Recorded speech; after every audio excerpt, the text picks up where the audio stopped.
Hello everyone and welcome to part 5.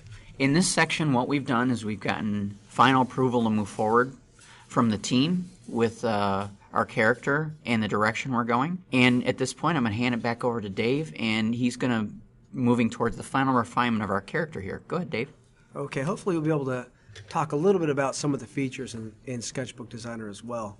One of the things that we decided we needed to do was change that head, the one that was bothering me. So let's change some of that. So I'm just going to zoom in here, make my canvas a little bit bigger, because to do the final image I also want to make this a lot larger.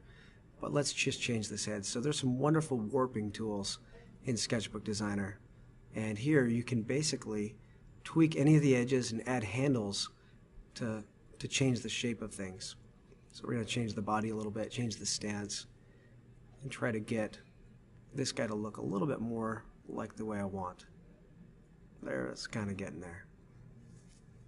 And I'm just simply selecting that base model, or that base sketch that we did, and changing him. I'm scaling him up, so now he's a fairly large image that we can get some really nice detail in when we use the pencils. And so now he's got a little bit more of a, it's still a sympathetic character, but now he's a little more rascally.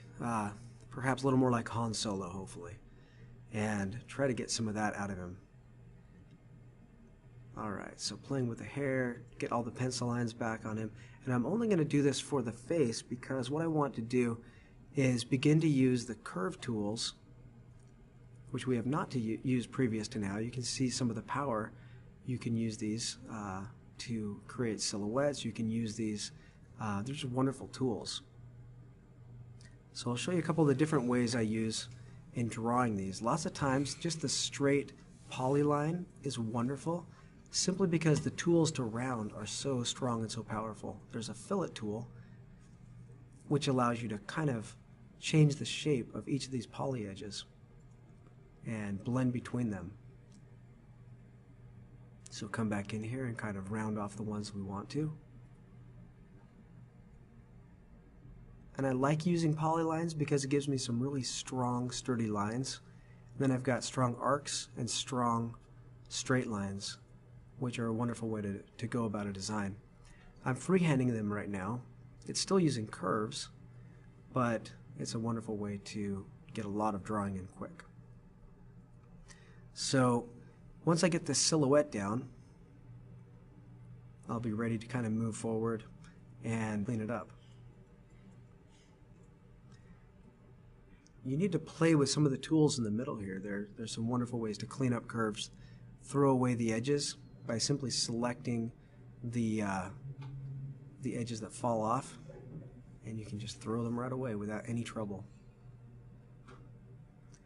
I check occasionally to make sure that things will fill with the fill bucket, simply because sometimes with a lot of curves it confuses the model and you want to make sure that it's still working. You might need to throw away and do this in separate layers. So occasionally it's nice to do a couple of these designs on a different layer.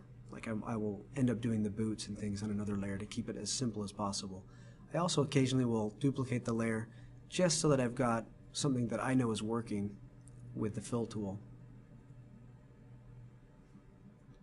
We could do the whole illustration more simply with these curves, like I might do if I was using Adobe Illustrator, but I find that a bit frustrating and limiting, and so I like to use these tools to basically get masks. So after I've drawn out all these curves, we're going to begin to create masks for painting. So what you're saying basically, Dave, is you don't necessarily use these and use fills. You use these as masks and still use traditional paint methods that you've done and just use to mask to paint those areas so you have more control over what you're getting. Exactly. So I'm filling this in with basic colors here, and I am also doing this on a separate layer. As you can see, I've duplicated this layer, and interesting.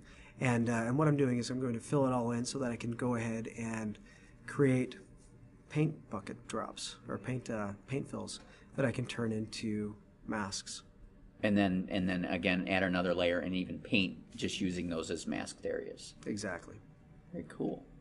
And that's about it for right now. We'll move on to painting in a minute. All right, so we're going to finish refining this character towards our final rendering in the next video. We look forward to seeing you all back in that one.